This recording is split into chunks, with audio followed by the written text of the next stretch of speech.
หน้า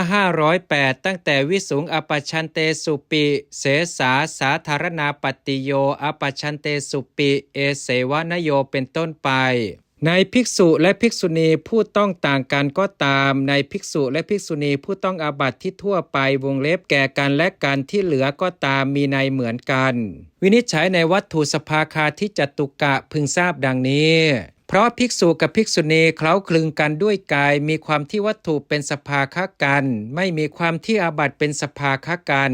ในปาราชิกสี่มีความที่อาบัติเป็นสภาคกันไม่มีความที่วัตถุเป็นสภาคกันในสังฆาทิเศษเป็นอาทิมีในเหมือนกันในปาราชิกสี่ของภิกษุและภิกษุณีมีความที่วัตถุเป็นสภาคกันด้วยมีความที่อาบัติเป็นสภาคกันด้วยในอาบัติที่ทั่วไปทั้งปวงก็ในนี้ในอาบัติที่ไม่ทั่วไปความที่วัตถุเป็นสภาคกันก็ไม่มีและความที่อาบัติเป็นสภาคกันก็ไม่มี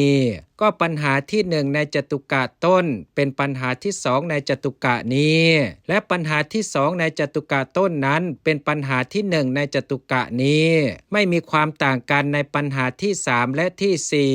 วินิจฉัยในอุปชายจตุกะพึงทราบดังนี้ก็เพราะไม่ทำวัดที่อุปชาพึงทำแก่สัตถิวิหาริกอุปชาต้องอาบัติสัตถิวิหาริกไม่ต้องเมื่อไม่ทำวัดอันสัตถิวิหาริกพึงทำแก่อุปชาสัตถิวิหาริกย่อมต้องอาบัติอุปชาไม่ถูกต้อง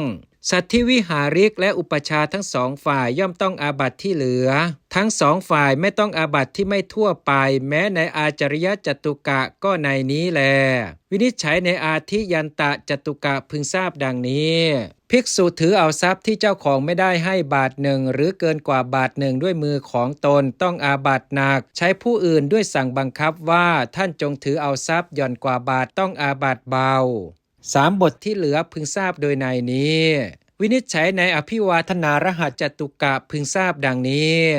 สำหรับภิกษุณีทั้งหลายก่อนในโรงฉันแม้อุปชาอยู่ถัดจากภิกษุณีองค์ที่9ไปก็เป็นผู้ควรอภิวาทแต่ไม่ควรลุกรับและสำหรับภิกษุผู้กำลังฉันค้างภิกษุรูปใดรูปหนึ่งที่เป็นผู้ใหญ่กว่าย่อมเป็นผู้ควรอภิวาทแต่ไม่ควรลุกรับโดยไม่แปลกกัน